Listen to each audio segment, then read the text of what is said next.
everyone. Welcome to episode 19 of the Cincinnati Cabinet of Curiosities presents Hometown Haunts. I'm your host, Kat Cloco, and hiding in the wings is Christina Wald and Jen Kohler. They'll be out a little bit later for our roundtable because tonight we are joined by Amanda and Ashlee of the Spiritual Realm Paranormal. Hello, ladies. Hi. Before we start, little bit of business. You can find us at Sin Cabinet Curio on Twitter, Cincinnati Cabinet of Curiosities on Instagram, and we always love your own hometown haunts from wherever in the world they are. It is the name of our podcast, and you can email those at cincycuriosities@gmail.com. And don't forget, we're an official podcast on iTunes now, and you can watch us on YouTube, so you can see my beautiful banshee face anytime you want. I don't know why you'd want to do that, but it's there.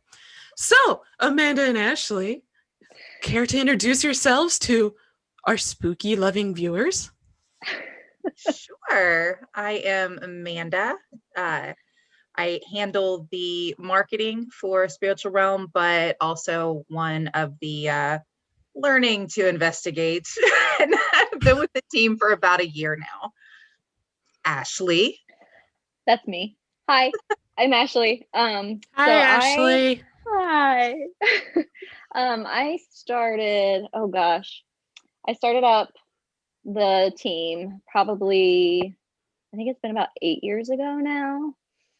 We've cycled through a couple members. Finding the right team, the right balance of people is always really important.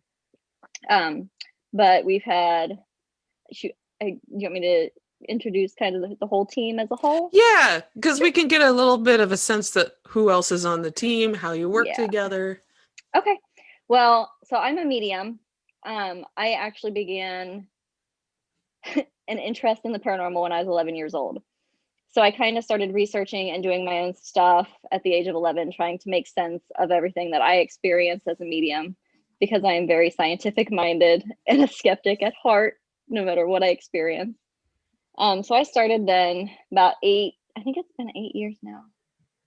8 years ago, I started the team. Matt has been with me from the beginning. He is actually a retired police officer, so that's fun. Huge skeptic when we started. He's actually got some sensitive abilities himself that he has been working on, but is still very wary of, I think is what I'm trying to say. He's accepting, but he goes about it like a cop. Oh, yes. 100%. And then he's been with me the longest, so that's been a fun ride. We've got Kelsey. I met her several years ago. She is our historian, and she actually works for the Butler County Historical Society now, who we partner with a lot. We've got Brandy is Amanda's assistant, and then we've got Ted. He is hardcore skeptic, and he actually joined the team because he's had a couple early on experiences that, trigger that thought in your head, I need to figure this out. And so he joined us, and we love having him because he kind of brings that non-sensitive perspective, because most of us are. Mm-hmm. He's a metal musician, so that's extra flavor. Oh, that's fun. It's super fun. He gives us a good hearty look too. And then we've got Hannah. She's our witch. She's awesome. She was actually my very first reading that I ever did. Oh. So she's super special, and she's also an empath. And did I miss anybody, Amanda? Am I good? I think I got everybody. Yeah. So we've been as a team together. Amanda's our most recent, other than Brandy. Brandy hasn't had too much chance to jump in there yet because of COVID. But most of us have been together for about 3 years now. So that's been a fun ride. We try to approach all of our investigations from a skeptic standpoint. We try to rule out anything and everything we can before we go in and claim something's haunted or paranormal activities occurring there. With sensitives being on the team, especially as many as there are, we like to go in, and I usually try to have people write down what they're feeling. We go in shifts, write down what we're feeling, and about halfway through the night, we open up notes and compare, and it's really fun sometimes to see the overlap and confirmations of everything that everyone has picked up. That's So a that's wonderful fun. way of doing that. Yeah. And then I we wish finish the others rest of the did night. that. Make a nice little Right. controlled environment. Not do that. Yeah, that's Exactly. nice. My And little then anthropological heart loves that. Sorry, keep going.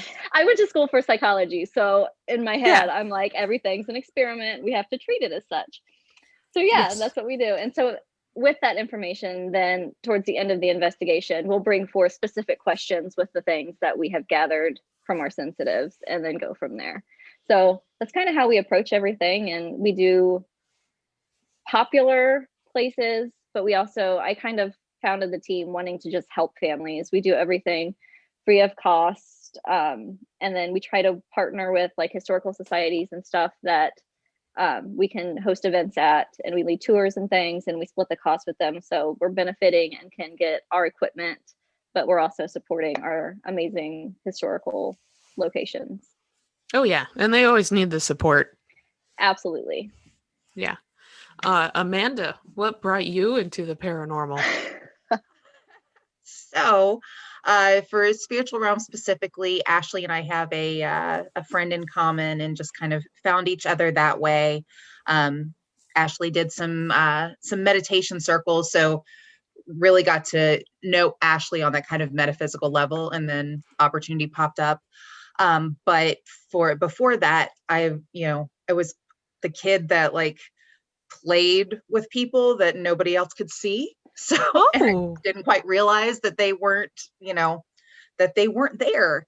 So it's you're just describing my childhood too. That's okay. Keep going. right. There's so many people that can identify with it. And then blocked it out for a while, and then really started kind of down this spiritual path, learning more about the metaphysical world. So that's what really brought me in to this experience. And yeah, like what Ashlee was saying with the, kind of that core purpose of a spiritual paranormal investigative team. Like usually you get those, the bro ghost hunters, like, go in and yeah, like, oh God. Oh, But did that sigh give away some of experience I've had with them? wait, Ooh. it's the Dude Bro Ghost show. Anyhow, so Don't tell Hannah. Don't tell Hannah. Oh, I have issues with Hannah loving that boy. But anyhow, yeah, like getting to know Ashlee, but then getting to know what, kind of that core value and purpose was going out with a spiritual team. It wasn't to, it wasn't for their own glory. It's honestly to help people, because yeah, if you're not part of that, if you haven't been seeing some random strange people since you were a kid, you don't understand why things are happening. That's terrifying. So yeah, it completely aligned with where I wanted to be, and it's a good team. Oh, that's good. I'm glad to Watch, I'll hear make that. Ashlee cry. That's my You will. superpower. Yeah. Oh, So you've been God. around for a while and you've all gotten together, and it sounds like you have a really solid team. What are some remarkable places that you've visited? I think I saw Waverly Hills, which is a place I still have not been to, Oh my but Oh, gosh. Kat, no. I can't find friends to go with. You got him now, Come with sister. us. I will gladly go again. I actually Probably went Yeah. for my just 18th chill with the birthday. old dude and the dog the entire night. That's good. Like, hey, As long as I where's don't the have to go dog? to the fourth floor again, I'm good. I'll go anywhere Oh, else. come on. No, nope. And Yeah, that and was let me tell you, just for, just in case you get to go there, the body shoot is BS. It's absolute garbage. BS. All it is a slide with a bunch of garbage on it, like a big concrete Oh, slide. And when you get down there, you realize, oh God, this was cardio, and you have to go back up. Like there's it ain't Don't go. haunting. Do not go unless it's leg day. That's all I'm saying. No. I love a lot of paranormal teams, and I don't mean to throw you under the bus, but sometimes there's members that would not make it back up again. You are I absolutely love them. right. I am being catty today because it's been that kind of day, but I like it. I mean, love them, but I'm just kind of like, are you sure you want to do this? I've never been there, but I've talked to many people who have. I've seen the photos, I've seen the video, but I'm just like, man, I would have a hard time doing that. Yeah. If you're gonna Yeah. go, don't waste your time don't waste your time in the tunnel. No. Mm-mm. So wear your sneakers, Yes. bring an yes. oxygen pack, because I'm sure it's really big, just like Mansfield Reformatory.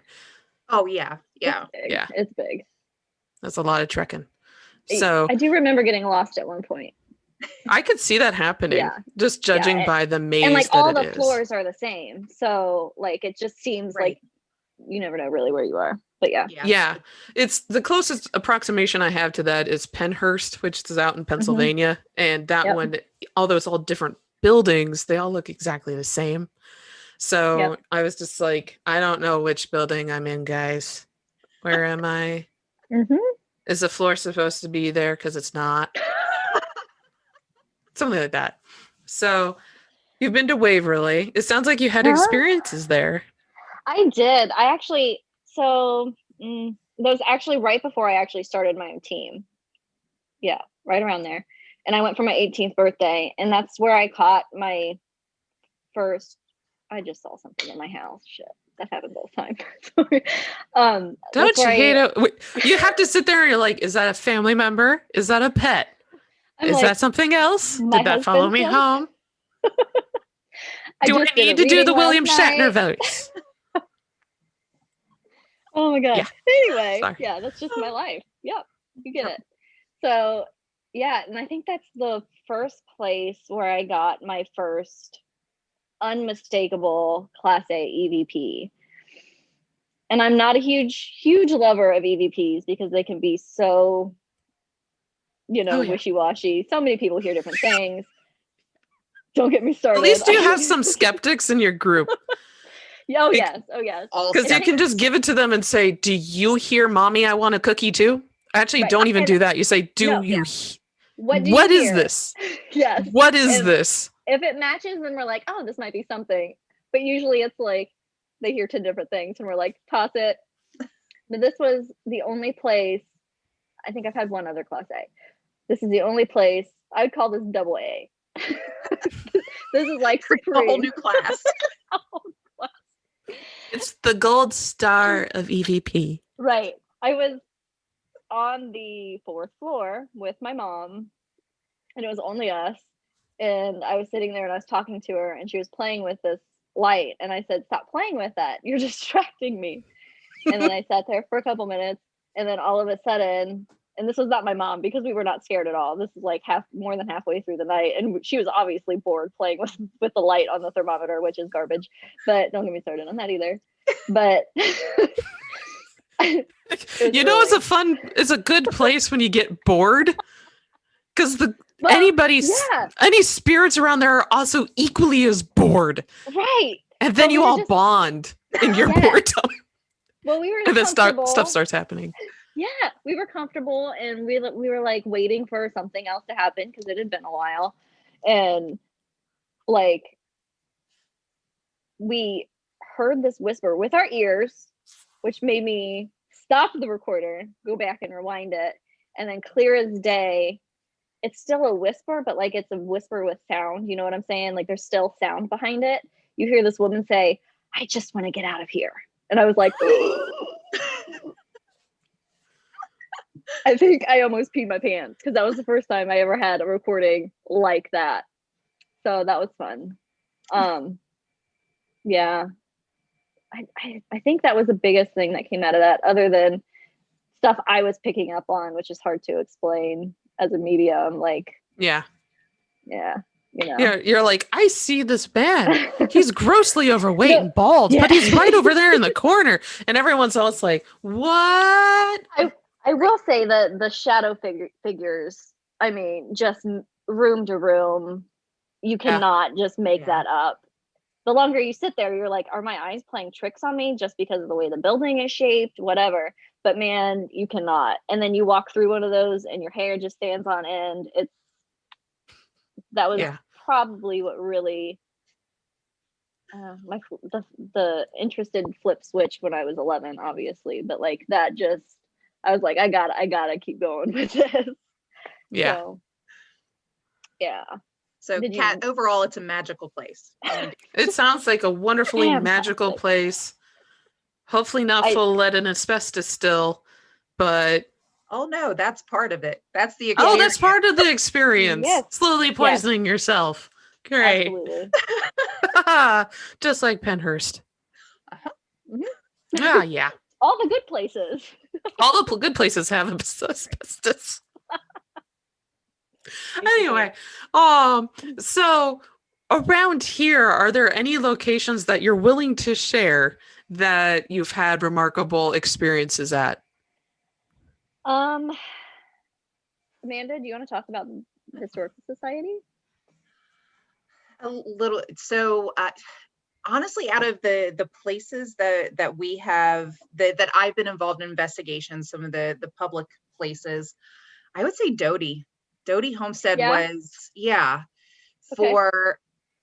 for just being able to go in and really absorb, especially the second floor. Like the second floor there, so it's with the Oxford Historical Society is where the Museum Doty Homestead Association. Museum. It's Oxford. They like history. Yep. So it's old homestead house there, and it's just for me tapping into those sensitive abilities, being able just in my mind's eye to clearly see the people that were there, and being able to interact. That one was, I would say, out of the places that we regularly go, hands down, Doty all day long. Benninghofen is another place that we go quite often. And that's one of those kind of like the, from my, point of view, the kind of like we had at the Soldiers and Sailors, like the actual building itself. Yeah, there's some stuff here and there, but you get into the basement of some of these historical societies where there's all of the stuff that's been donated and it's from everywhere and it's not necessarily attached to the building. It's just, I think, what was it at the Soldiers and Sailors? Like I had to walk out of the basement because I was like, it's just swirly. Like it's just, there's so much going on. So yeah. Doty, hands down. So do you know not to put you on the spot, for our listeners who may not live in the Cincinnati area, what is the Doty, is it Homestead and the Benninghofen House, which I've been told to visit and I still haven't been there yet. Either of these places. Definitely should. Ashlee, you might know a little bit more of the history of them right off the top of your head. I know the Doty's in Oxford, which is what, half an hour north of Cincinnati, where Oxford University is. And then the Benninghofen is in Hamilton, Ohio, which is, again, kind of half hour-ish, north-ish of both of them. Yeah. The Doty Homestead, it was just a family home. But they ended up, I think they had a church, they had a school. It was just one of those notable families in the area. And that's why it ended up with the historical landmark. But the Doty family built the house. This is the cool part. I love this part. There was an underground, I call it the cellar. That's not the word that Mike uses. Is it a root cellar?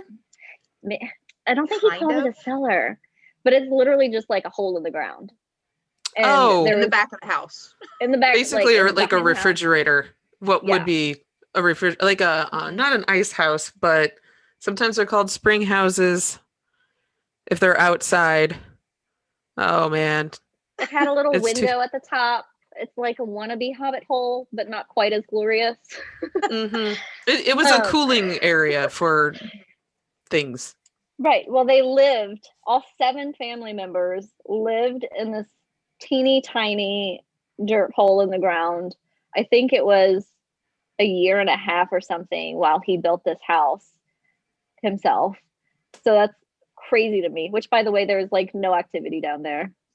It's like the creepiest place, but it's empty. So that was fun. But it was built by him and multiple family. I think there were like 3 generations of Doties that lived there. Kelsey's gonna look back at this and kill me if I'm butchering this history. Cringe. I think there were like 3 or 4 generations of Doties, and then another family took over. But it's unmistakable, the energy that's in that house. The Benninghofen, again, just another. I honestly don't know too much about them as a family in the Butler County area, but the Butler County Historical Society is attached to that house. So they've kind of made that their home base. So both the Historical Society building connected to it has a lot of activity.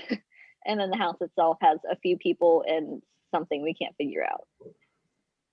No. A little mystery entity. A little mystery entity that likes to do these kind of things across the floor. Oh, you got one of those. Yeah. Oh, fun. Yeah. I love those. The people listening to the podcast are like, what is she doing? And I'm like doing the scurry with my hand. Yeah, universal scurry motion. Yeah. There's so many different things it could be. Like, yeah, I've run into hide. It's not fun. It loves to hide. It loves to prank. Yeah. And I may or may not request them to scare the living bejesus out of my whomever I'm investigating with. I do that about Matt every time we're there. Yep. It may not be just a weird little prank that I could just pull all on my own. Just be like, hey, little thing. You like to scare people. I know exactly who I can have you scare. It may feed you for a while. Oh, I'm a terrible person. Anyway. But it's an excellent idea. So, oh my gosh, putting that up here. Yeah. There's nothing more fun than seeing Matt. Imagine it. Cop still has all of that in him, even though he's retired, getting scared crapless. It's fun. Yeah, but investigating with cops is great because they're so down to earth, and you're sitting there like, I swear, there's like a cup levitating off the table, and they're sitting there like, yes, indeed, that is a cup levitating off that table. So let's make a note about that. It's 9:55 p.m. on a Tuesday. It's slightly chilly outside. There is indeed a cup levitating off of that table. And that would be like, okay, so is there a string attached? And then at which point is the wind blowing? And then like, is there a door shutting on the other side of that? Yeah. And then you just go on a perimeter check to make sure that nothing could be levitating that cup. Yeah, screw just sitting there in amazement. You have to figure it out, but then you don't. Yeah. And then the cup gently lowers itself onto that table before they get back from the perimeter check. And then everyone's like, oh. Huh. Did anyone get that on video? Anyone? No? Never. No. Photos? No. Recording? Oh, the recording's jacked. That's always how it is. Battery's dead. Battery drain. Oh, goodness, battery drain. Have you ever had it where your battery drains, then you put in the new pack, and that also has drained? So you put in your extreme, I never use this but keep it charged pack, and that's also dead. And you just sit here and go, Gettysburg, why do you do this to me? That's one place I have not been. That's a place I have been. I would imagine the energy there is intense and overwhelming. Like it. Well, if you don't know what you're doing and you walk in and you're just like, well, hello, boys and horses. It's just like, bam, right in your face. And sorry, Jen's post just flickered and she lost everyone. That and Antietam, those two places are very charged. It just kind of deviating a little bit. I just told this story on our last episode, but visiting Devil's Den, be prepared to see dead bodies because they're everywhere, staring at you. And you're just like, oh, I wasn't expecting to see the freshly dead. Oh, wait, they're only psychically there. And there's a bunch of 14-year-old boys walking on them. And you just see the arms flop up and down because they're slowly going rigid. Yeah. Anyway, fun So, Ashley, stories. road trip. Yeah, road Yep. trip. It's only 9 hours Let's away. go. Hey, Like the minute that's that I just got out of my quarantine. car, I know it's only quarantine. It's not like Right. anyone to be there. We're good. Just a large field full of ticks. Bring bug spray. Oh. Ugh. Anyway, Yeah. so fun places around here. Like, are there any fun, memorable stories doing an investigation that I tend to, these questions are kind of pointed towards not public investigations, but ones where you can talk about the locations, not private family estates. Oh yeah, we don't talk about the families we visit unless they are okay with it. But I think one of my favorite, Amanda didn't get to go, was right over the river in Maysville, Kentucky. Pleasant surprise, the Russell Theater. It's actually also a historical landmark. We were kind of putting our toes in and finding some of these historical places that have yet to be discovered for their activity, because it's super fun to be the first ones. Oh yeah, because the spirits there are just like, hey, what? You Yeah. can actually interact here? Uh-huh. I can say a sentence and it's not going to sound like garbled junk out of an old radio? Yep. Wow. Yep. So I think Russell was one of those first ones, and we have been experimenting with different pieces of equipment and new things as they come out, you know. And I, being me, I'm very skeptical of everything, so keep that in mind. Russell, I was there with Matt. I think it was just us. We were on the stage. This is an old theater, like old. They showed motion pictures, but like the very first ones that came out. So it was probably a converted vaudeville theater? Yeah. So apparently they have the most activity, the people who look after it, they have the most activity whenever they play The Wizard of Oz. First color motion picture, big deal. And so Matt and I were the only ones on the stage. I think everybody else was out in the lobby. And we had them start playing The Wizard of Oz at the beginning. So it played for a while. My stomach's growling. It played for a while. And so we started doing just a session on stage. We had the camera. We had the obelisk. That was the obelisk 4. So it had the screen that read out the words. We have the obelisk that one's 5. handy. Yeah, we have the obelisk 5B now that has that, and then like the upgraded features too. But this was the obelisk 4. And we were just starting to experiment with that one. And we had our camera. And so Matt and I were facing each other. And all of a sudden, we just hear like mass footsteps up on the catwalk. And we're like, what the hell? And then all of a sudden, behind Matt's chair, it was like somebody was running up behind him. And like I saw Matt just go, and like turn around and be like, what? It was hilarious. And then all of a sudden, we're like, okay, take a breath. And we brought some other people in, and we brought the caretaker in, and we're sitting around in a circle and we're talking about stuff, right? Because that's what you do. Sometimes that just triggers activity too. And especially when it's like 3:00 in the morning and you're like tired and you just talk about random stuff. Yeah, I don't know how many times I've caught voices on recording when I'm just talking about like my grocery list or whatever I ordered from McDonald's that night. Exactly. And it's like when you're the most relaxed, they're like, okay.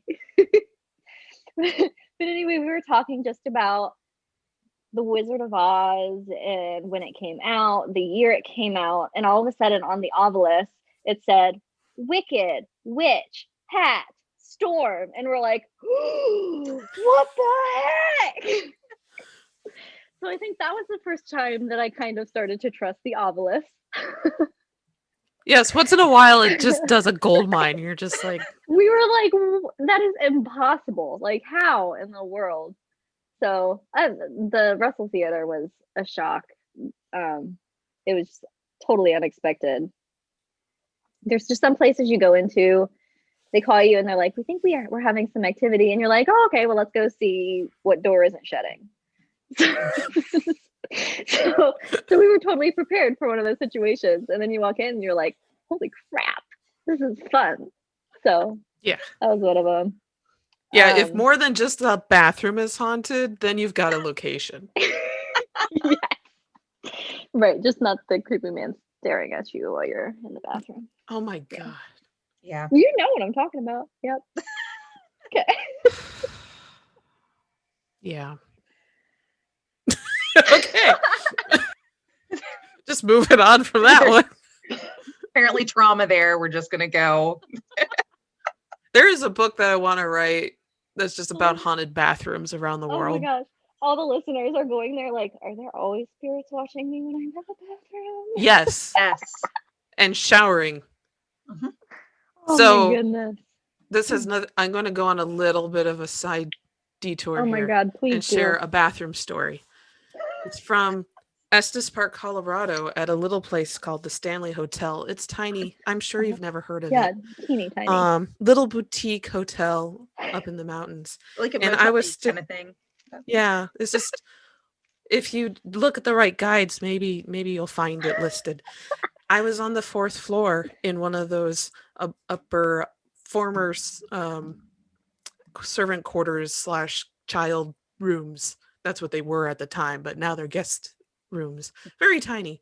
And basically they had taken a closet and made it into a bathroom somehow. Like they stuffed a shower and a toilet and a mirror and a sink, and they were the smallest ones in the world that you could possibly engineer.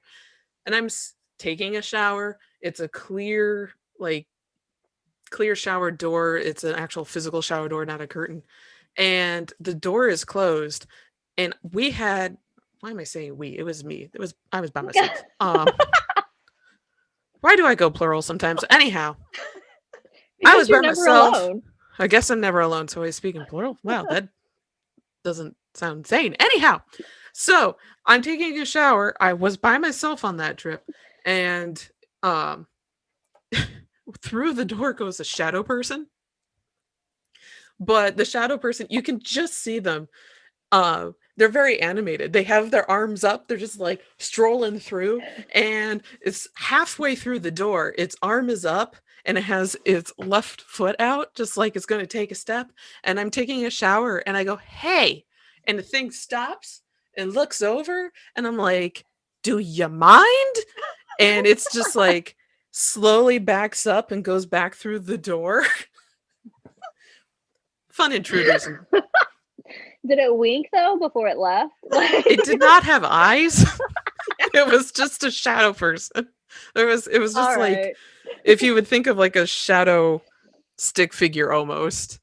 But it was hilarious how it just backed up and you could tell that it was blushing just by his body language. Oops. It was great. And I'm just sitting there, I'm like, God, bleep bleepity spirits and the bleep bleep tiny little bleep, like, yeah. But I like that you scared a spirit. It was like, oh, she can see me. It's not the first time. There's Smith's Castle in Rhode Island. It sounds like this big wonderful place, but it's just a 2-story, it's a wonderful place. It's a 2-story wood plank house that they used to fortify because it was a trade barrack area.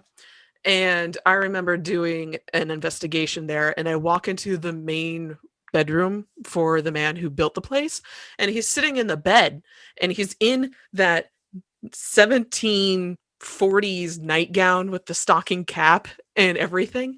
And I walk in, and I'm like, whoa, I did not need to see that. And he puts the curtains up, or the curtains, his sheets up like this, and he's like, who are you? And I'm like, I'm out of here. That's what's happening.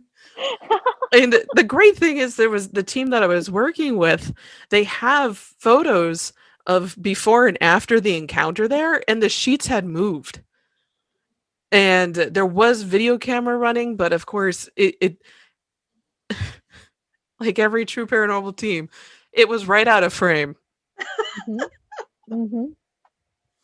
Like you can kind of see where the sheets had tugged, but not enough for it to be definitive. But we have the photos, and also one of the Awesome. mannequins had turned around.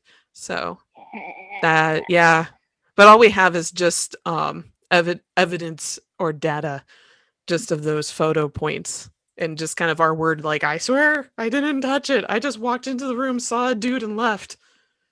He was Yeah. old, really pink. He kind of looked like me. He's old and wrinkly. Okay, That's kind of where like me. that's where I love, like, again, not an expert with the equipment. So Ashley, like, tell me if I'm, is SLS our Yeah, the little, SLS. yeah, that is my absolute favorite. And especially when we're doing public investigations, like telling people like, okay, you can't see anything there, but he's there. Like, and being able to, for that proof, for that skeptic sort of thing, being able to have interactions. Oh, Ashley, what was the schoolhouse? Oh, I just automatically think of Benny Hoffman because that's the easiest for me to remember. Yeah, no, I think of we did an investigation, old schoolhouse, couldn't do any sort of audio recording because it was like middle of winter, wind blowing outside. We're like, okay, well, if you hear anything, best of luck. But Mhm. yeah, we had the SLS set up and saw, the small figure sitting there just kicking his feet. And Oh, we would go, if it's like, okay, well, let's see if we can interact. And, when you get close to him, you kind of like shy away, Yeah, yeah. then would come back. And, being able to go and like actually sit down and, put your hand out. It's like, will you touch my hand? And having that sort of in the moment validation is amazing because, yeah, Ashley and I can sit there and go like, okay, well, while we were sitting here, there was this dude that just walked across the room, but that there's no meat behind that. There's no, being able to show people that can't see that. So that's hands down favorite pieces of equipment. Mhm, yeah. mhm. We did. I don't. What is this rated? What is this rated? What's your podcast rated? Well, generally it's G for all audiences, but Yeah, I Right. won't tell Christina that can story. beep you out. you can share it with us after we stopped recording. Okay. Yeah, we won't And share that Christina, story. don't include this because it's just teasing everyone who's listening. They're like, can I get a Oh, separate cut that's not G rated? That's for our Patreon eventually. Oh my gosh. Yeah, with the SLS, I think a lot of time. I mean, sometimes it'll. I'm sorry if you hear my baby crying. A lot of times, as a skeptic, I'll be like, it's picking up something in the shape of the furniture, and it's reading that as a person. So we'll always like try to go away and come back and get a different look at it. And then I specifically in that situation, oh gosh, sorry. Do you hear it? Do you hear him Mm-mm. crying? Oh, good. Okay. So that no, it just sounds stupid. And also for our listeners, there's a baby crying, so Yeah, it's there's a not a baby crying ghost. in my house. It's It's fine. not a haunting coming through. I have a toddler as well, and he's sleeping in the room next to me. So once in a while, you hear the ghostly wails of a 2-year-old. Anyway, moving on. So yeah, with the SLS, I especially when we get one of those figures, we always try to have an interactive moment so that we can say this is something. So we'll always Mhm. ask to like, can you touch my hand? Can you move over here? Can you cross your legs? And we've had a lot of that kind of interaction with the SLS. So that's been quite That's fun. really good. Yeah. So, actually going on that, what equipment do you use in your group? Okay. Let me get my thoughts together here. It's honestly been quite a while since we've had a full investigation with COVID, which Yeah. stinks. Mhm. But um, we have the SLS, we have infrared cameras, we've got, um, depending on the location, we'll set up the full DVR and get all the cameras and different views and all that. Smaller locations, we just don't have the time or energy for that. And then we've got, what did I say so far? We've got an EDI meter. That's a newish-ish one that kind of mixes several things together. EMF, vibrations. We've got separate EMF detectors, K2s, all the good things that you see on all the crap shows. Am I letting my feelings be known? I'm sorry. It's fine. We're not associated with any other network or anything, so I don't have to go. The views expressed and said during the process of this show do not reflect the blah blah blah blah views of blah blah blah. Sorry. Voice recorders. Okay. That gave me time to think. You're good. Voice recorders. The Ovilus. We have the Ovilus 5B, and we still have the original Ovilus X, which pretty much crap because you can never understand that robot. And then we're experimenting with, we like the flashlights. There's that theory with the heat and all that and this, but honestly, when it's been in your cold bag for 5 days and it's answering questions intelligently. And then we also do like the 2 flashlights, yes and no, and get the confirmations and ask questions in different ways to make sure that we're getting the right answers. It's also fun when that happens because then it feels like a rave. Yeah. So then it's real fun when you've got the flashlights going and the K2s are going. And then yes. Yes. Do you have those little EMF pods that you could put around? You scatter them like jacks basically around whatever location you're at. And you're like, I dare you, ghosts, walk through the pod. It's going to beep and glow. I've got you now, sucker. Sorry. Well, we've got that's always what I think when I see them putting them down. And I'm just like, We've got like the big ones. And then we had a little one that was handmade. And it was like the best thing in the world. It was better than the ones that you can just buy. And oh my gosh, that thing was awesome. And then somebody stepped on it. I'm so sorry, but that is the saddest, most ironic ending. Well, I mean, it happens. That's we wouldn't be paranormal investigators if our crap didn't get stepped on. So right. So yeah. I had a friend who put theirs in a stuffed dog. Yes. And that worked really well. Yeah. Well, you can buy the like Boo Bear, which is essentially you can buy them now. This was back in the days and when you're still gutting and stuffing your own animals. Wow, that sounded weird. No, that's the best way to do it. It's so much cheaper. Yeah. Okay. So one of the fun things that we all have in common is Sedamsville Rectory. Yeah. Yes. So Amanda, have you been there? I have not. I just started to come into this world like right when they were like shutting it down. So I retract my statement. Ashlee, have you been there? I have. I think we've been 2 or 3 times. I honestly don't remember 2 or 3. They all blur together. They do. They just start blurring. Especially when you're there all night long. Yeah. So, whatever. Actually, I do have a question about Spring Grove real quick before going over to Sedamsville. We just did an episode on the Moselle steamboat explosion of 1838. And I know some of the bones, they were first interred in the Potter's Field that is now Cincinnati Music Hall. And then they were moved to Spring Grove. If I was to visit Spring Grove, is there a Potter's Field or indigenous area in the current cemetery? Not anything that we would put on the tour. I would expect that. Right. I can find out. That's nothing that I've been privy to, but I mean, a lot of the interments there are, have been moved. A lot of them in the historical area, came up from the basin. So I would imagine, maybe there is just a general plot. I mean, there are still some that are unmarked. So that could be, but I have a group of old retired historian folk that I can ask and I'll find out. Yeah, just kind of trying to figure out where these bodies traveled. So far, they've just been making this great move through Cincinnati. I would not be completely surprised if they were moved to yet again another cemetery that would be close by. Right, right. Probably. If, Yeah.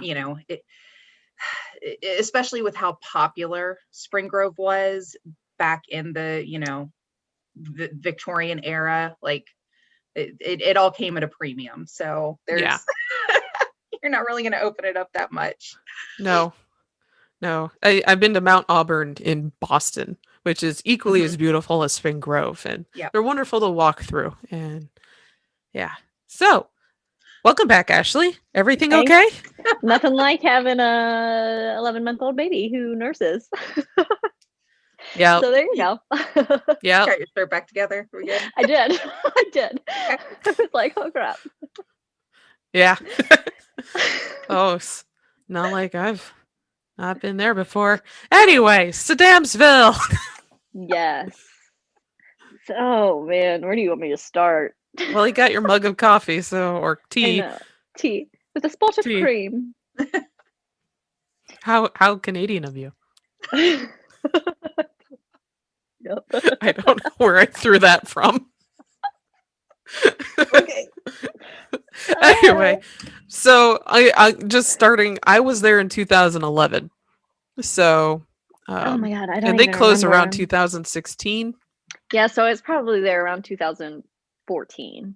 Yeah, because their heyday was from 11 to 15, because it was all the paranormal shows just kind of descended upon it. It's what Cincinnati became known for, was that haunted rectory. Yeah. Oh god. I don't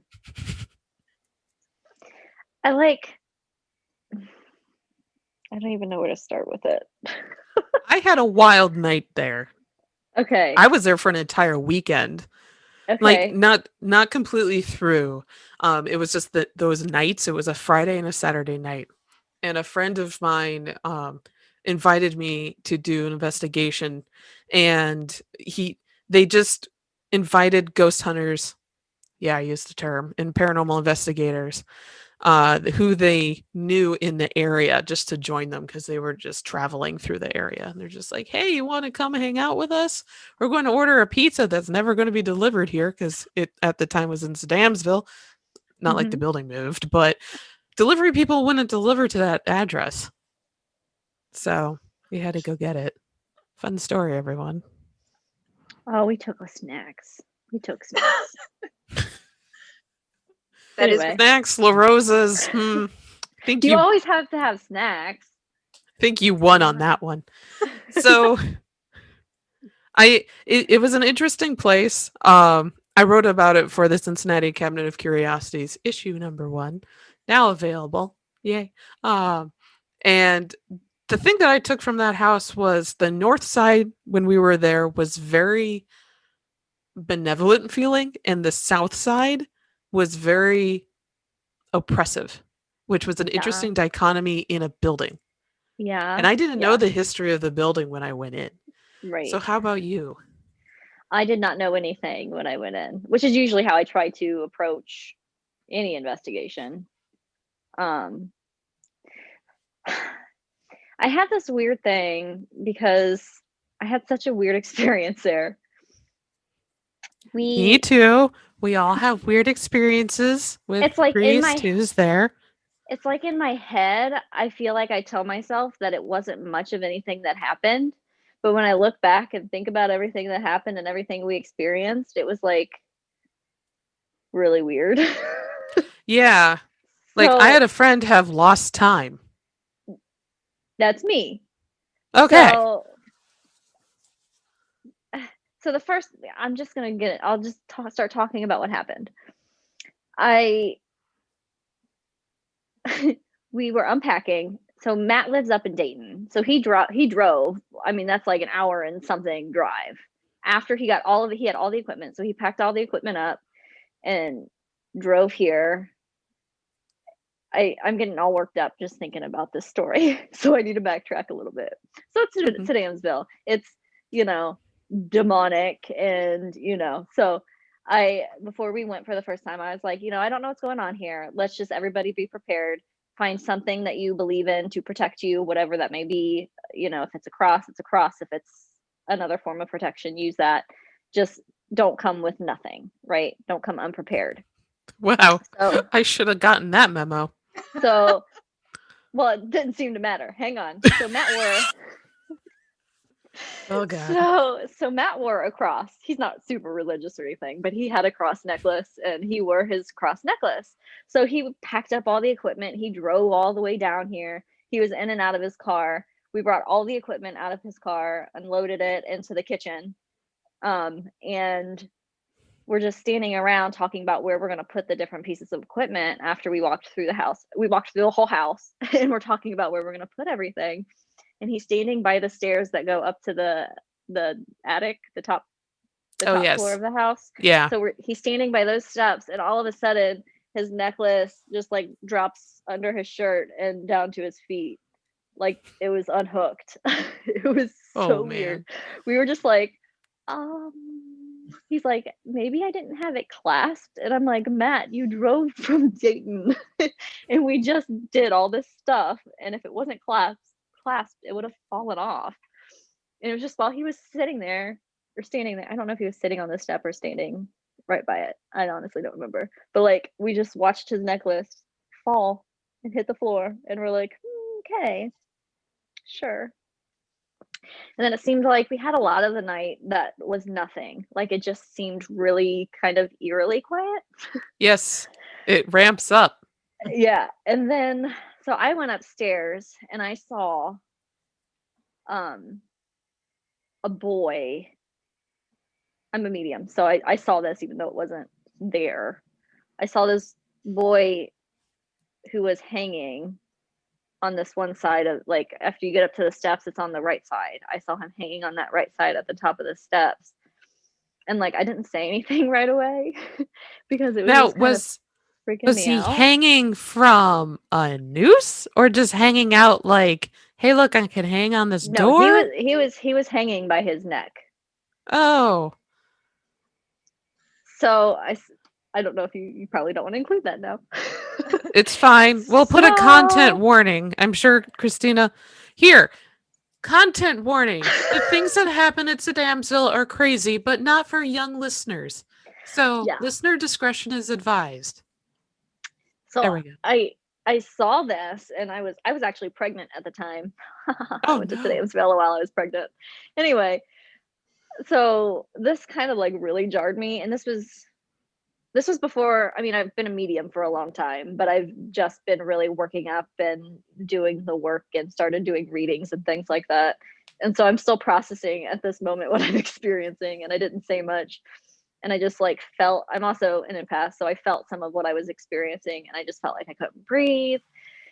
And so I got downstairs and I had to walk outside to get myself together again.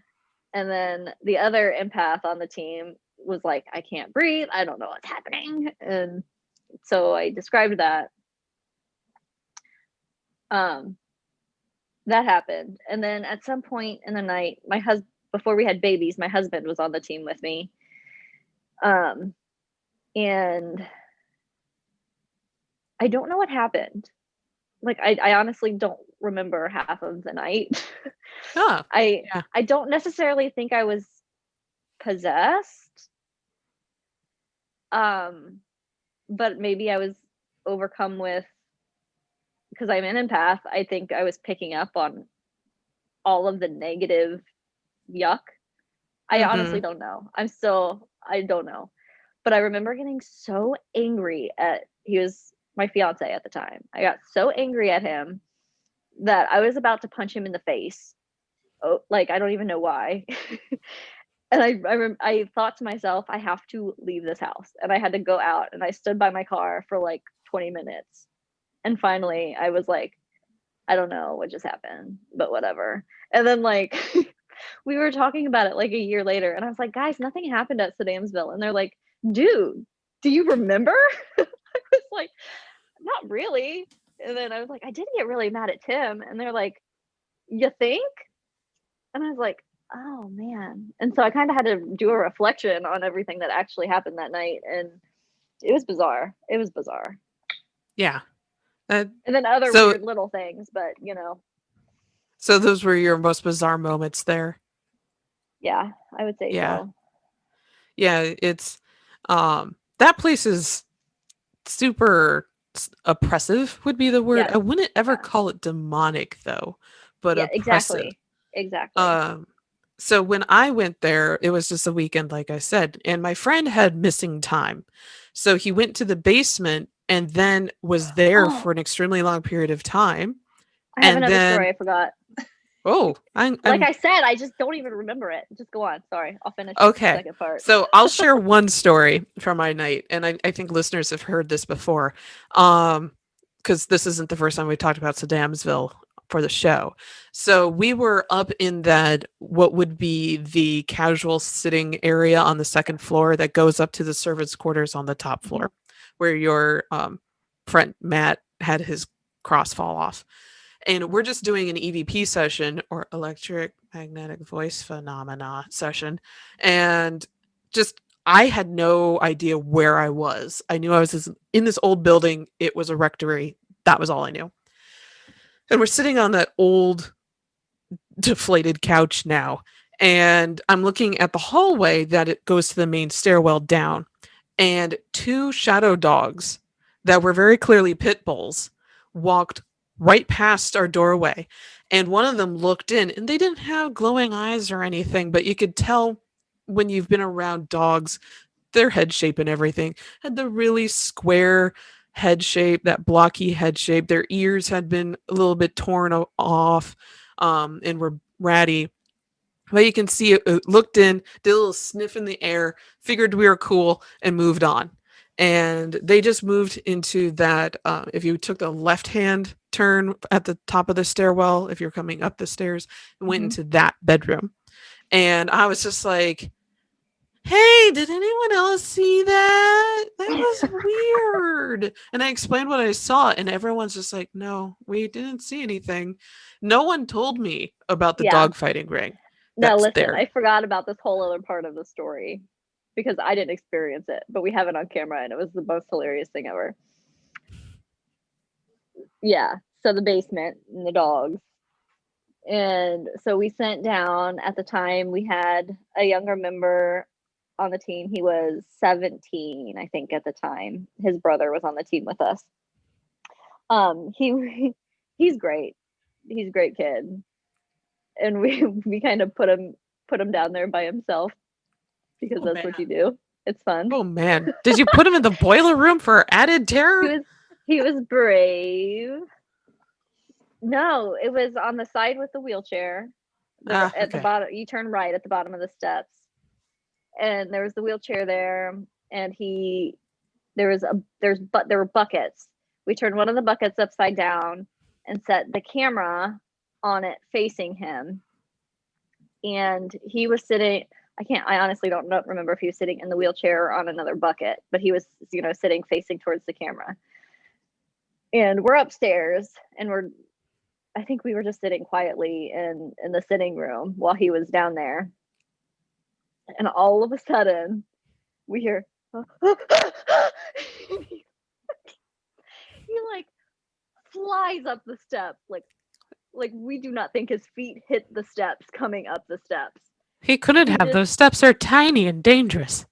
freaked out. And we're like, dude, we were laughing, of course.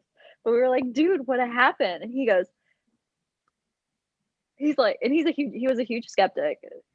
So he's like scientific minded and dude, he goes, I heard, and we're like, yes. He's like, I heard a growl, and then the bucket moved, and we're like, Oh, what? What? So of course we go down and get the camera, and then so we're watching this footage, and you hear like this faint growl, and then all of a sudden you see and hear the bucket with the camera on it slide across the floor, and you see him not touching it because he's sitting in front of it, and then his face just went and he went so oh wow. that was fun. Yeah. Yeah. Oh man, that is a good catch though. Yeah, I nearly forgot about that one. Yeah, the dogs there are, I'm gonna say, harmless. They're big Yeah, boys, yeah, but they're yeah. harmless. They're actually more very sad because they all died there. But Uh-huh. in the boiler room was where they actually fought. And when Yeah. I was there, they still had the steel gate that they would put up. They would literally just Mhm. throw the dogs in and slam the gate shut and Yep. watch the fight in the boiler room from where your team member was sitting. Yeah. Yeah. So that was, yeah, it was bizarre. Yeah. Like I said, and it's like I remember parts of it, but I don't. It's such a hmm weird feeling. We had spook lights floating through, self-illuminating orbs going Yeah. through the Yeah, we had hallways. some of those. I saw the priest, I one did of them, too. I did. Yeah. scary I little had leering man. Actually, he's not little, he was taller than me, but I had terrible um feelings. Yeah. oh, he was gross. Yeah, it was So, bad. like, we were descending the staircase and he was standing in the doorway of that library right at the bottom of the staircase. And what caught my attention was the shiny, shiny patent leather shoes that he was wearing because they were reflecting the street lamp through the window. And I'm Mhm. looking at him like, what are those? Oh, those are shoes. Oh, that's a dude. Like, and he had the big old mutton chops and the what I call the John Lennon glasses, Mhm. and he just looked at us most stern look, and I was just like, "Dude, it's a dude," because just words fail me when I Yeah. because there was only one guy in our group, and this priest, and it was all black. It was just his shiny shoes, all black, and then you could see the collar, and Mhm. then his Oh face. god. Yep. A big square face. Oh, I'm having So, like flashbacks while you talk about it. where did you see him or Oh, encounter him? so honestly, I think he had something to do with the boy hanging. Yeah, Um, I would say, yeah. yeah, yeah. So I actually saw it was weird because to me where he was hanging would have been really difficult to have done that in that exact spot. It was like in the middle of that wall that was slanted. Mm-hmm. But then I saw him the first time I saw him, he was standing in the corner of that same space, like behind him. And Mm-hmm. I think that was like the third time that I got the balls to go up there. Um,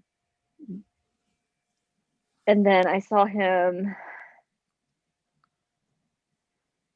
at the base of I don't I d- one of the stairs. I don't think it was the front because the front door is up here, right? And then the Mm-hmm. staircase enters from the back.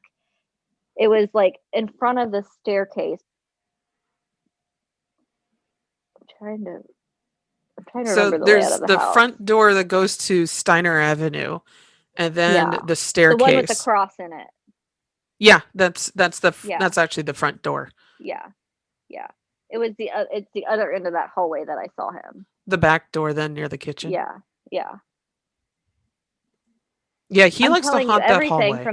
everything from those couple times that we've been there feels like a blur. And I honestly, I don't remember which thing happened which time we went. I honestly could not tell you unless I Yeah. look back at all of our Like records the and stuff. notes and But everything. Yeah. yeah. It's like when I go to Gettysburg, I've been there, I think, 3 times, and Antietam once, and they all kind of blur together because they're just Civil War history. Yeah. And I have admitted on the show before, I am not a Civil War or US history person.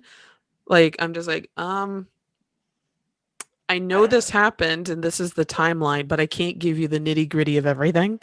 I've Yep. learned more since doing that, but still, my Gettysburg, I'm like, well, my hair was this length then versus shoulder or waist length the other time. So, judging things by hair length. This I does judge a not seem lot. like the best. Yep. Yeah. Hair So, length, hair shall we? color. Yeah. Shall we bring Christina and Jen back on? Yes, round table. Have we I know scared where Jen I'm off? never. No, Jen's still here. Jen, come back. Knock on the table twice if you can hear us. I'm coming. I'm coming. So when you guys were talking about batteries dying and everything, my power flickered and it kicked me off because my internet had to reset or whatever. Oh, so, no. Yeah. That is I'll tell you what. a coincidence. Sedamsville is someplace I don't think I want to visit. Like the No. two of your experiences, and you guys have to listen to our second episode is where Kat goes into all the detail, and it was scary. I mean, it sounded really awful, and you didn't even get to the doppelganger part. No, I'm never No, I sitting did not. foot in that place. Nope. Yeah, Jen's face the entire time I was telling my story was this. Like that. That's about right. Yeah. Mm-hmm. And I gotta say, that was one of those places that I was prepared to go into and just like brush it off because I mean, like Bobby Mackey, you guys were talking, like it's one of those places that was like super hyped up. Right. And I was like, there's no way that it's gonna even come close. Yeah. So whatever. Apparently I didn't remember, so it didn't matter. But I actually had a hitchhiker from there that scared my poor puppy. And I made the joke about the William Shatner voice, which is the brave voice that I make when I'm actually terrified inside, but I still have to talk. And so I get back from Sedamsville and it's like 2 a.m. And at the time we had just adopted Wheatley, one of 3 dogs of mine. And he was being crate trained and sleeping next to my side of the bed. And I crawl into bed and he immediately starts whimpering. And I'm like, oh, do you need to go outside? And I open the crate and he wouldn't leave, which I'm like, wow, this is strange for like a puppy who's 4 months old. And so I eventually coax him out and I let him outside. There's the plural again. And I let him outside. He does his business, comes back inside. And as I'm walking back, I go through the clammy cobweb. Mm-hmm. And I can say that, and you two nod and go, yes, Sagely, we know what this is. Because we too have walked through the clammy cobweb. I tell this to Christina and Jen, and they're like, the what now? Yeah, exactly. We're not sensitive in that way.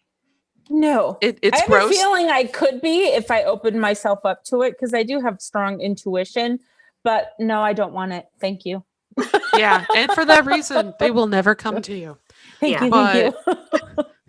Yeah, I just remember saying to whomever followed, it was one of the priests that followed me home, and I was just like, you get out of my house.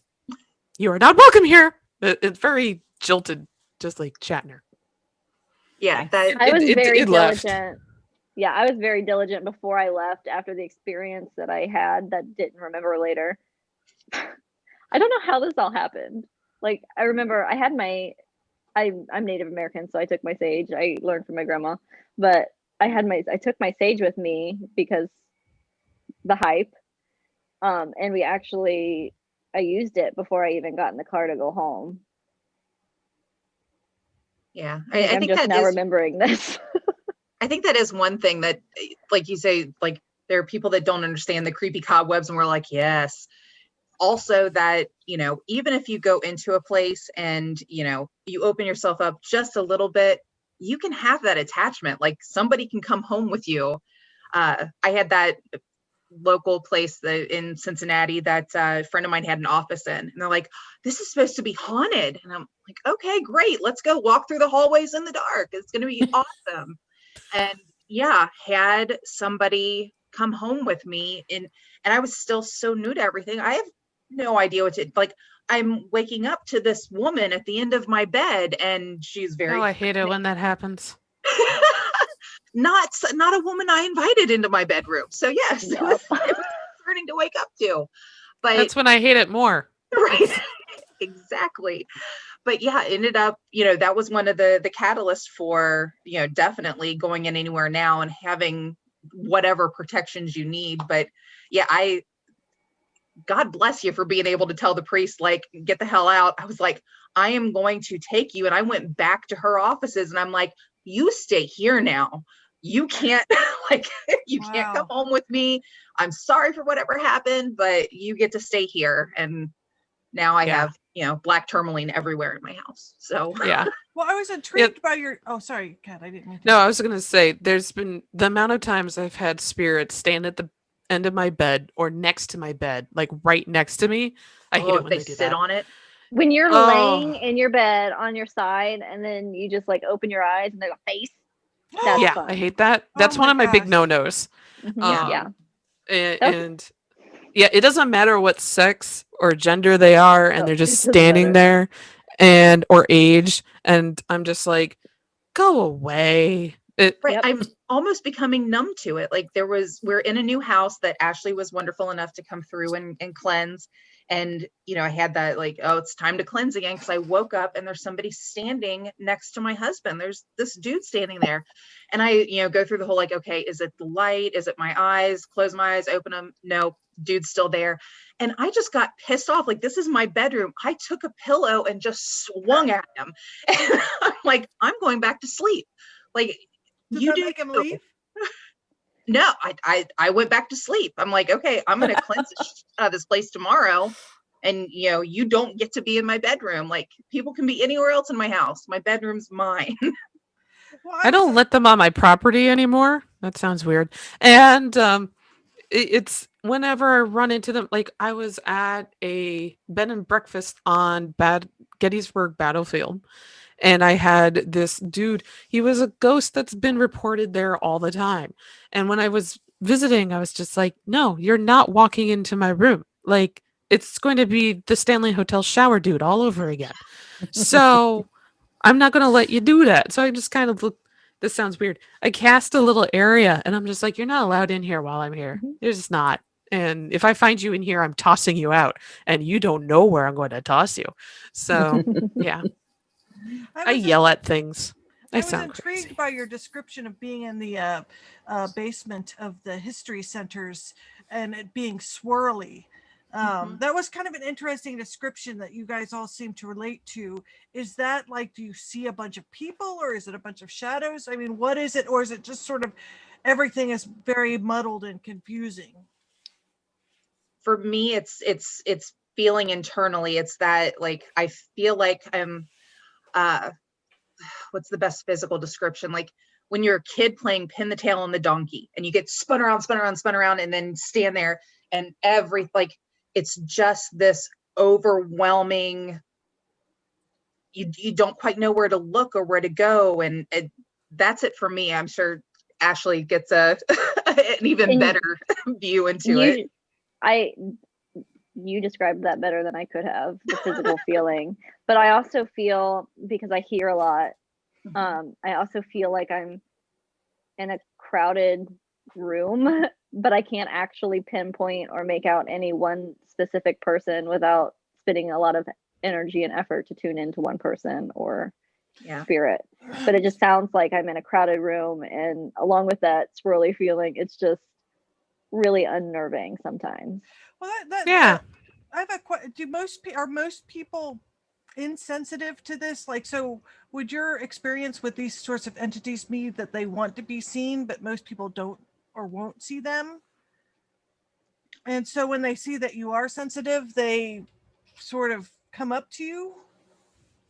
Oh yeah. I get a flock a lot, and sometimes, like, even at, like, if I'm doing a investigation for a family just at their house, I'll be like, oh wait, who's this guy from down the street? Because they're like, oh hey. Yeah. And I'm like, no. You become this little beam of light. It's like if you go to a foreign country and you see somebody else that speaks English. Well, like, so that's we're a going great to talk about all the comparison, things. Yeah. Yep. Because I've been to a lot of creepy places, but not seen a lot of creepy things. And maybe I'm just that dense. I mean, I'm curious, like because you guys, when you were young, have been experiencing this since you were young. So is it a hereditary thing, do you think? Or Not in my family. But sometimes it skips a everyone's different. generation. My actually, both of my grandmas were very sensitive. One was more vocal about it because she was Native American, and that was a little more accepted. And then my other one had like visions all the time and would tell people what was going to happen before it happened. However, my mom, she'll have dreams every now and then, and she'll get like those gut feelings, but she by no means can quite tap in like my grandma's or I have been able to do. So I think it can. It doesn't always. Sometimes it'll skip. I think everybody's fully capable. Yeah, that's Yeah. what I was It's going to kind say. of I think everybody can. It's practice. That's kind of Yeah. what Monica said. Monica, who was our medium on during our pet show. I don't know if you guys watched that. She's been on a couple times, and her family, her family's Mexican and Native American, Aztec, and her mother, I think, and grandmother were sensitive, Mm-hmm. and she actually said she was less sensitive than they were. I think. I can't imagine more sensitive than Monica. Yeah. So, Amanda, I have a question about what you said about not going back to the 4th floor in Waverly Hills. Yep. What happened to you there? So walking through and being super skeptical, like, oh, this is a really cool building. There's a cool history here. And there's not an elevator. So walking up the stairs, I was in decent physical shape then, not this COVID body I'm rocking now, but Join the club. right. It's like, Here it is. Yeah. Stop playing sports. This is what you get. But yeah, I look like the Michelin Man. so many rolls. It'll keep me warm this winter. It's fine. Yeah. But going upstairs, and then they were talking about the history and talking, there's supposedly a nurse that hung herself and all this stuff. Mm-hmm. And it was like, I got up to the top of the stairs and it was like walking into a brick wall. I couldn't breathe. I physically could not breathe. I felt like I had just run up 6 flights of stairs. And it's like this, going through everything logically in my head, this makes no sense in the world. Why do I feel like this? And oh my God, am I going to cry? It was just that hitting that wall and that wave. And I just had to leave the group. There's little, a playground set up on the top floor. And I was like, I have to get outside. I have to get away from this right now. So it was very physical for me in that moment. Like Ashlee was saying, you can see shadow people and everything through there, but that was just physical and emotional. And then whatever person was leading a tour said something about, and usually if a woman's pregnant, she'll, feel whatever around here. It's like, you shut your damn mouth. That was not the thing. But I think that in that area, they probably are right that, women will typically get that overwhelming feeling. And it was just, it was a very odd physical sensation to try and justify in my head at that time. Okay. So. And what makes you guys think places like that, why are they so overrun with activity? Is it because so many people died there, or so many people suffered there? I think I'll run first, but Ashlee, I want to hear yours, and Kat, I'm curious about yours too. Okay. I think, and this kind of goes to, the slamming of Bobby Mackey's a little bit too. I think there are places where there's just naturally going to be more activity. Somewhere like Waverly, yeah, there's a lot of people that died and a lot of people that died suddenly that, are probably kind of stuck there. But I also think that a lot of these places that, that we tend to go to, that are very popular. So when you talk Waverly or Penn or, all these places, there's people that bring energy into those places. So for a spirit, if you're going back to when they were doing seances all the time, or, if you have somebody that does something like that now, you sing, you bring up the energy in the room. And I think a lot of these places have that energy as a layer on top of it that just kind of keeps them getting more powerful. So I'd actually be kind of curious if my theory holds water. Is Sedamsville as active as it once was when people were going through there quite a bit? I think that's a building that is definitely going to hold a lot of that. I don't think it's ever going to go away, but I think it's definitely energized by people coming in either sensitives or just with those expectations. Yeah. I was just wondering that as you were saying that. Ashlee. Oh. So I actually had a reading last night and this came up a little bit.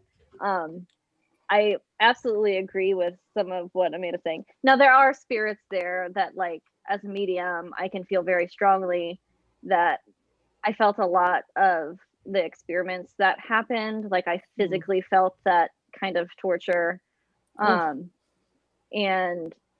I truly feel like there's obviously spirits there that are naturally occurring just because of the amount. But I was actually talking to a client last night, and I've been thinking about this a lot lately. I think it's an old lore. I think it's the tulpa, that if enough people believe in something, even if it's not true, it becomes real. And like I've been playing with that idea for a lot of places like this that are just like massive hot houses, and like Sedamsville, where it's like, oh, this place is demonic. Like, that's why possibly that we feel that overwhelming sense of negativity and oppression. So that's just kind of an extra little thought nugget to add to what Amanda was saying. That's really a fascinating concept. I mean, that could explain a lot of things. Well, kind of like Slender Man. Yeah, exactly. Yeah, Slender Man's been. Yep. Hi, I was part of the forums when Slender Man was created. I believe that is my claim to fame in the paranormal world, is the person who was in the Something Awful forums when it was created. You were responsible for the it. Topa. It's your fault now. Yeah. But it was just a good image. I He's guess creepy. technically I am. He is creepy. He's a wonderful work of fiction. Yeah. Right. And I think even so, if I want to get like super controversial, and Christina, please feel free to get this the hell out of there. But, you know, I like just taking that core of an idea and expanding it out. So if we think about Jesus Christ as a man and people worship him, and then through centuries, people like, but Jesus talks to me. Well, yeah, he's a spirit and good dude, you know. Give me a peace loving hippie any day of the week. But this is somebody that gets so much energy from around the world. Like, of course, this is going to be a super energized spirit that is going to be able to be heard and felt by people. So there's my there's my nod to Christianity. Take that one. Isn't that You what? No, wait. American Gods? That's exactly what I was going to say. American. No. This is NBC's Merlin. Syrah, 1997, 98. Yeah. Morgana Le Fay, or the entire character. You just described how they destroyed her at the end. Spoilers! There's been even before American Gods, there were other fantasy books that explored the same thing. Yeah, I mean, you know, I know Piers Anthony isn't really very politically correct anymore because of his Xanth series, but it was popular when I was young. But he had a story about sort of incarnations of mortality, and it was based on, it had a similar thing about American Gods. I'm sure he's not the first person that explored that trope, that as different, you know, entities are revered. Like if you look at, say, the entities that were revered, say, in Roman time or Greek time, and then as they lose followers, they lose power. And that's kind of how I'm sure there's been many books that have explored that. Oh yeah. I mean, that's the idea of Tulpa is Buddhist. Tibetan Buddhist, and I believe originally, but yeah, and never underestimate the power of gin. Not the drink. Yeah, it's not when you're investigating, though. Just teasing. As a team, just to add a little bit more thought to everybody listening, as a team, we also have been exploring very strongly the power of our minds with manipulating our own equipment accidentally. Yeah. So how do you, especially if you have a witch? Hannah's in her baby phases. Oh. But that could be where it's more dangerous too, because things could just go AWOL. we've had many discussions about boundaries. Yeah. But yeah, like there'll be times, and it's extra hard for sensitives, I think, because as a medium, I feel like I'm hearing the answers in my head, but then I'm like, because I'm hearing the answer no in my head, am I making that no light flash, like that no flashlight light up, or are they doing that to help confirm what I'm hearing? Yep. So it's like a Chicken and egg. Yeah. It becomes a cycle, but we have not yet tossed. I mean, we're not at all tossing the idea of that being a possibility. We don't know. Mm-hmm. We're all Can you energy, how so- can you Right. figure it out? True. Well, I probably Double need a blind very, studies. I probably need a very smart scientist too. Oh, what is it? Oh man, what's his name? Oh, he used to work with the parapsychology lab. He's older gentleman now. Roy Auerbach. Oh, that sounds familiar. Yeah. That's what he actually studied, was how do Yeah. mediums Uh-huh. work Hmm. between a small and a Wow. large. I'm s- But anyway. Well, it seems like there's just so much that we don't know. Like there's so much that's around us all the time that we're just seeing. Like, I mean, I've always thought the Platonic idea of the shadows on the wall is probably the best description of our reality, that we're just seeing such a tiny portion of what's really out there, and it's been really fascinating hearing your take of it, although I don't know how I'd feel if I was seeing faces when I would wake up. I mean, when my cat does it, it freaks me out. Our cat will do that. It's like, "Wah!" So I don't know how I'd feel if people started doing that. I think that would be, Have I nerve-wracking. told you the story of my brother-in-law scaring the ever-living crap out of me? No. So I don't know. I was at my sister's house one year it was a family function. Like, I think I had out of town family, and I was sitting at their kitchen table. And Christina, you've been at their house. They have a huge kitchen and a huge front window that has no curtains. So you can see into the house at night, which I yell at her all the time, telling her, put curtains up and close them at night, but she doesn't listen. Nope. So this window is always, you can see out, you can see in, and she always has there's a flag that sits on their flagpole, and I always think it's a person standing on the porch. But anyway, Has she never heard of the Golden State Killer? She doesn't listen to me when I tell her these things. I'm trying to, but she just doesn't listen, Kat. So Ed anyway. Kemper? I have a copy of I'll Be Gone in the Dark if you'd like to borrow it. Right? Yeah, I was just thinking she needs a copy of that. I know. And I say, hey, I'm listening to this new murder podcast. No, don't tell me. Okay, fine. I tell my niece, though, and she listens. Hopefully. So anyway, I'm sitting at this table. All the lights are on. It's dark outside. And my niece and I are playing a game, card game. And then something gets my attention, and I look up, and all of a sudden I see this round white face tapping on the front window. And before my brain could recognize, as I was recognizing that it was my brother-in-law, the scream just came out. Scared, because there was a story when I was a kid, a book by J.B. Stamper, Tales to Tell at the Midnight Hour. Love these books, right? The scariest one to me was the face in the window. Okay. The face in the window. Cause I grew up in a 100-year-old house that didn't have curtains on all the windows. And I hated that. So now all of my curtains are always closed. Always. Cause no one's looking in on me. Except for the spirits. I really don't want to burst your bubble. No! But sorry. Stay the hell out of my house. No. It gets to sound like a goat. No. You don't want to have the little boy in blue visiting you? No. He haunts Gettysburg College. He'll float up to like the second and third floor dorm rooms and come over to the window and tap on it and say, I'm cold. Oh God, no.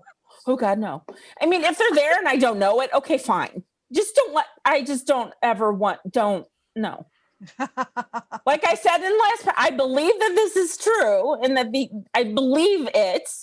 I just don't ever want to experience it because by the way I react to my brother-in-law tapping on the damn window, I would have a heart attack and die.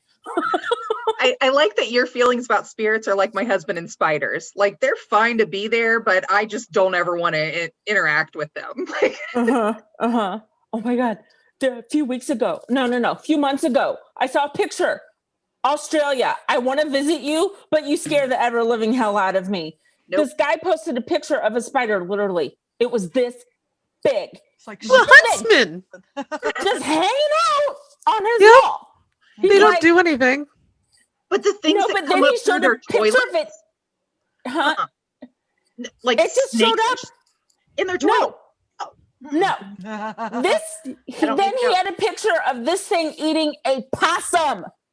A Yes. possum. They can do that. No. And it came into the house as a baby, right? Okay, cute. The possum, Babies are cute. the spider, No, or the person? The spider. And he's just like, it took some convincing to the kids that we're going to just keep it as a house pet, but it's a house pet. And Yeah. I'm like, That's what I've heard from friends that have lived in Australia.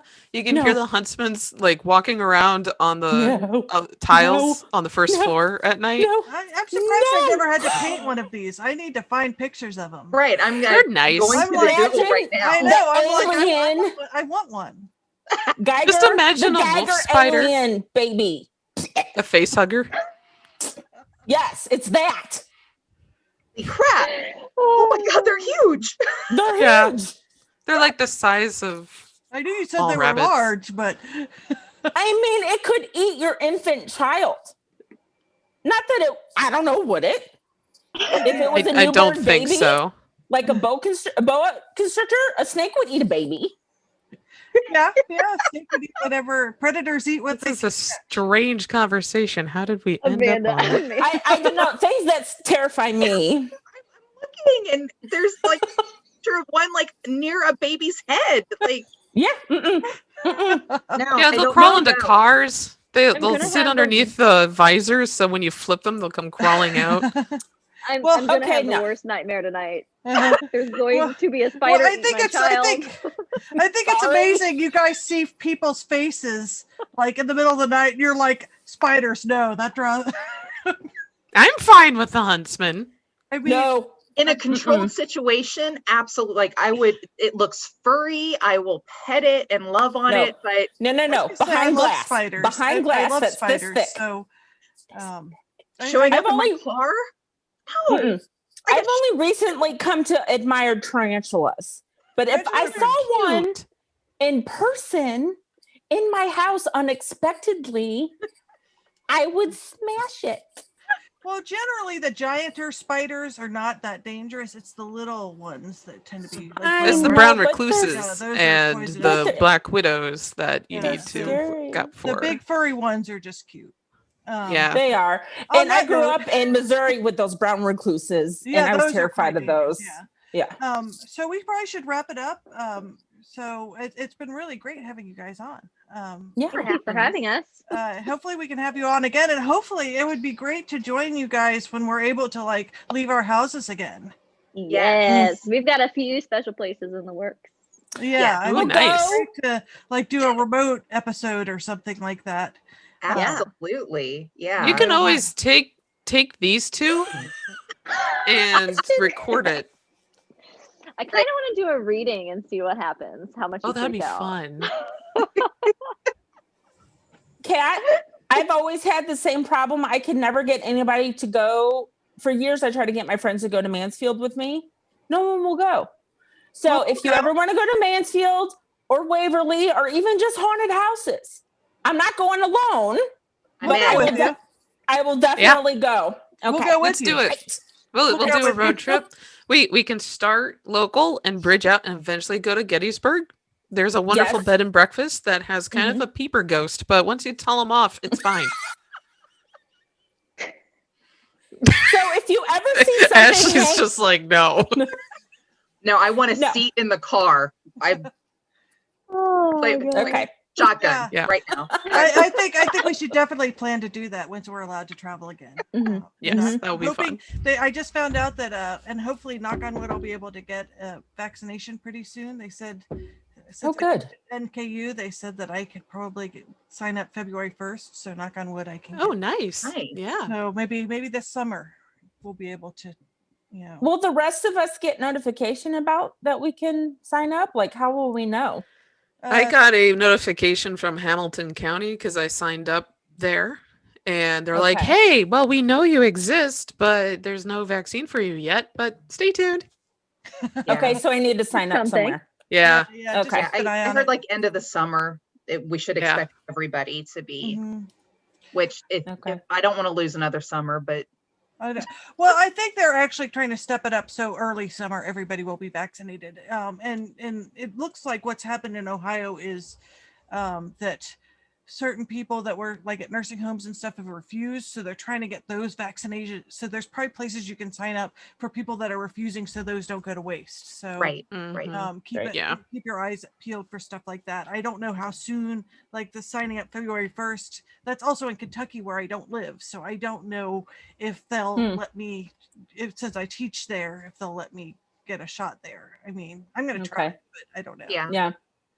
It could just be Okay. wishful thinking. Maybe Yeah. it's like the thing. If I wish, it will happen. Do it. Yeah. Yeah, If you dream intent it, they will come. Yeah. Put the energy out there. to your windows without curtains. Up yours, no. We're all going to be thinking about that tonight, and it's just going to turn into a nightmare for everybody. There's going to be Well, a no, spider no. at a window. Well, the I thing do. that's amazing is the stuff you described at Sedamsville was so scary, and I'm like, a spider, that would be cute. Like No. But I would not like it if I saw someone's face like sitting next to me. That would We freak need me out. another I- episode with you two on where we talk about weird encounters while ghost I would ghost love- I hunting think or that would be- investigation. I would love to have an episode like that where you guys talked about your scariest experiences, Mhm. because that's Mhm. something that would freak Jen and me out quite a bit, I think. Mm-hmm. Well, Yeah. I have recurring nightmares of spiders jumping on my face, giant ones, and I literally wake up pushing the air away from me. You want to know a really So- fun story? I once had a cockroach crawl onto my face while I was sleeping. No. Hard time. On that note, everyone, Everybody's like this. thank you for joining us So for those people another listening on wonderful iTunes- episode. It's been very wholesome. Yeah. Do you want to do the social media? Oh, what's your social media? I don't know. If Yeah, you we need your social media. said what your website is. And So website, you can find us at Spiritual Realm Consulting, mhm. right, Ashlee? .net. .net, and you'll be able to find our paranormal page there. If there's anything going on that any listener has, you need some help, there's a form you can fill out there, and we'll be in touch. And in COVID times, we're trying to do our best to help out who we can. But yeah, Spiritual Realm on Facebook and on Instagram are going to be the two that we're most active on. I think on Facebook and Instagram, it's Spiritual Realm Paranormal Investigators. Okay, great. Well, I honestly don't know. Marketing person would know this right off the top of their head, but your marketing person's dumb. So You've only been with us through COVID, so it's acceptable. well, we'll put it in the show notes, and also we're starting a blog with our new website, so we'll post those links in both those places. Yay. Yes. Okay. So, thanks so much for coming on. yeah, Thank you Yes, so much for having us. Yeah. So, okay, real end now. Thank you, everyone, for joining us for another wonderful episode of the Cincinnati Cabinet of Curiosities presents Hometown Haunts. I'm your host, Kat Loco. Tonight with me, Christina Wald, Jen Kohler, and Ashlee and Amanda. You can find us at Cin Cabinet Curio on Twitter, Cincy Cabinet of Curiosities on Instagram, cincycuriosities@gmail.com if you would like to contribute your own hometown haunt to our growing library of hometown haunts. Also, small correction, it's Lloyd Auerbach, not Roy Auerbach. I had a little bit of a brain fart earlier. So, with that, good night, everyone, and stay spooky. Bye. Bye.